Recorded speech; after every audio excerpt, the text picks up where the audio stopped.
In this section of training, we'll explore how we can use the Orton-Gillingham approach and integrate it into a core reading program to design an effective literacy block. We'll go over some literacy block components. We'll look at some sample scope and sequence options and offer some suggestions for approaching this integration. I'd like to begin by taking us back to one of the topics that we covered very early on in our training. When we explored the cognitive model by McKenna and Stahl, we discussed the fact that a reading block should include instruction in the 3 domains of automatic word recognition, language comprehension, and strategic knowledge. We also explored that the Orton-Gillingham approach is designed to support the automatic word recognition band. Now that we've gone through most of our training, we see that there are elements of language comprehension and strategic knowledge that might come into play periodically in an OG lesson, but that they are not covered in length and will therefore need to be supplemented with additional resources and instructional opportunities.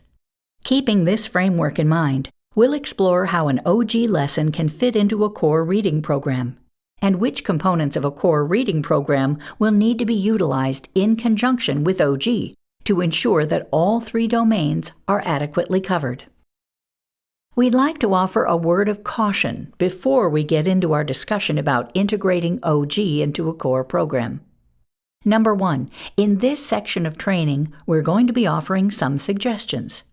These suggestions are based on reading research, and they're also based on our experience working with schools and students. It is important to know that our suggestions are not intended to replace any guidance that you've received from your district or your building regarding your expectations. Again, these are simply suggestions. Number 2, we also know that we may make references to time frames and instructional blocks, not knowing what your school schedule is like. So any recommendations that we make just need to be thought through as a recommendation and not a directive. On the screen is an example of how you might think through which components of your core to teach, which components to perhaps eliminate and replace with an OG lesson, and which ones might need some further consideration.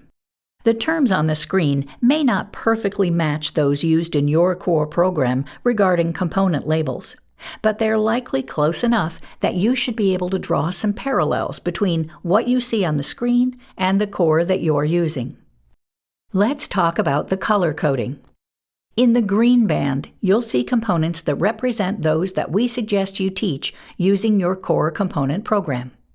For example, anything related to comprehension that's content-specific around building background knowledge, perhaps building vocabulary, or even comprehension skills and strategies, as well as those language arts skills around grammar and written expression, would need to be delivered with another resource, like your core reading program, because instruction on these components is not covered in a traditional OG lesson. In the blue band, we've identified components that we suggest you eliminate from your core and replace with an OG lesson. That would include anything around phonics and word work. In the younger grades, phonemic awareness or phonological awareness work, and phonics for decoding and encoding work. We suggest you do not teach those components of your core, and you replace those with OG. The bottom band, that salmon color band, really has components that could go either way. Those are the high-frequency words and decodable readers. As you make decisions about whether to use your core for those components or the OG lesson for those components, we have some notes that you'll want to think through as you make that decision. Here is a sample of a week at a glance from a core reading program. Again, the terminology may be slightly different than your core, but we should be able to work through this and draw those parallels.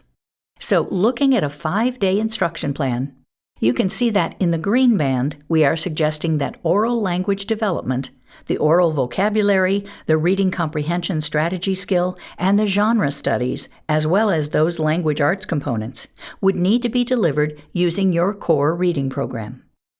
In the word work band, you see the blue bands that we are suggesting you eliminate from your core and replace with OG. Let's pause and talk about that for just a moment. What we're suggesting is not doing both. Doing both can create some instructional problems for students. Oftentimes, the concepts are taught differently in a core than they are in OG. Or because the scope and sequence documents do not align, we may end up where we are overwhelming students with phonics skills and concepts. Or we're talking about concepts that conflict with each other, and it's actually quite confusing when they're taught and practiced at the same time. From a teacher's perspective, we probably don't have an option of doing both, because again, it's very difficult to even fit what a core is suggesting into 90 minutes, let alone add 45 minutes from an OG lesson on top of that. So we are recommending not doing both the OG lesson skills and the core phonics skills. Pick one or the other. Within those salmon-colored bands, structural analysis is a term that this core is using, and they're working on inflected endings, a little bit of oral language as well, and then fluency. Also in structural analysis, there could be reference to high-frequency words. Making decisions about which one would be best is something that you will want to consider. One last note, you see this gray section?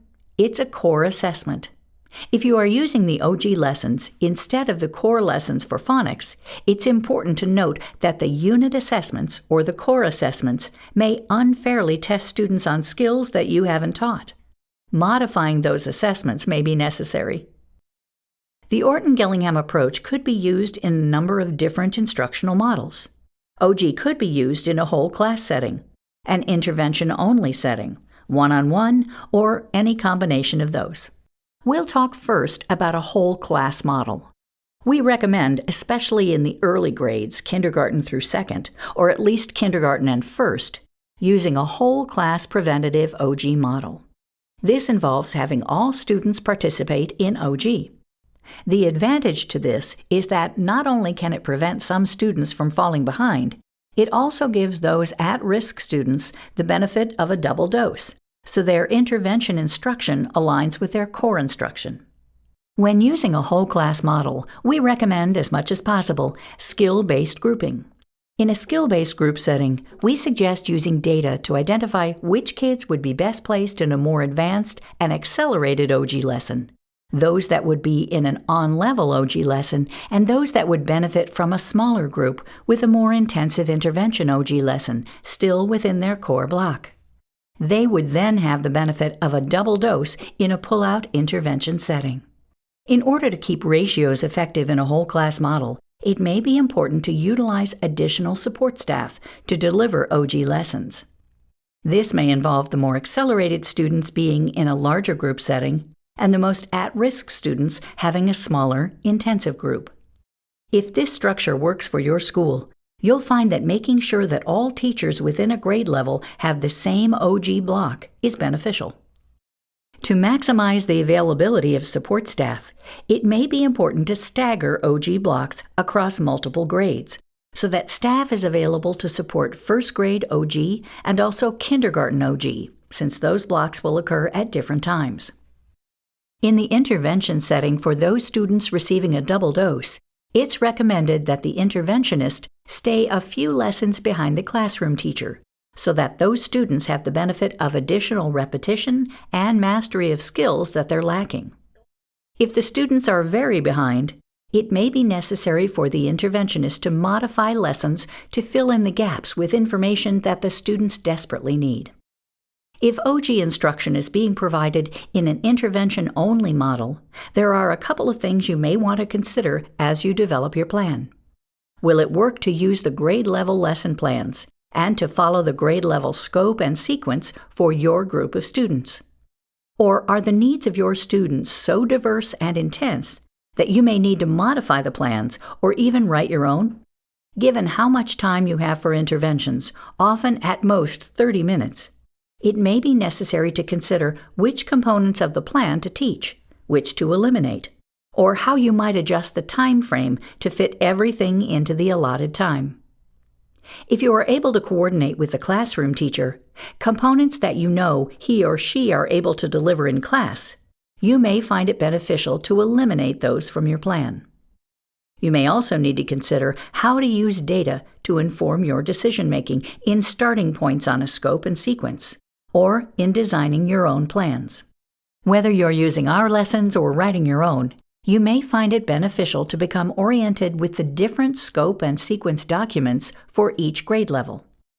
To quickly review, looking at the kindergarten scope and sequence, the phonemic awareness skills, other important skills, the memory words being taught, as well as the specific phonemes and graphemes are listed. And to the right, there are some pacing options. Level 1 pacing would be your students at grade level and above. Level 2 would be your students at grade level or slightly below. Level 3 would be your students very much at risk.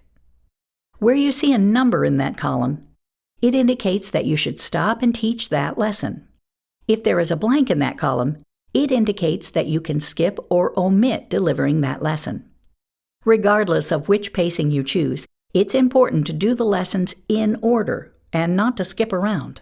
For instance, in the assessment data, if you have a student who didn't know a specific phoneme graphing, perhaps CH, you wouldn't want to teach lesson 30 and then go back and teach lesson 10. Lessons are designed to be fair and build upon one another. You'll need to go in order. Skipping a lesson is fine, but going back and forth is not effective. The first grade scope and sequence has a similar structure regarding different levels of pacing. Both kindergarten and first grade include checkpoint assessments. Checkpoint assessments may be helpful in gathering formative data, and also perhaps in making decisions about appropriate starting points if you're not quite sure if students have mastered a set of skills that come before a lesson number. Also, the pre-second grade scope and sequence may be beneficial if you have older students, second grade and up, who are starting OG instruction but perhaps are lacking some foundational first grade skills. Note that the traditional second grade scope and sequence is also fairly aggressive in terms of being able to quickly review first grade skills.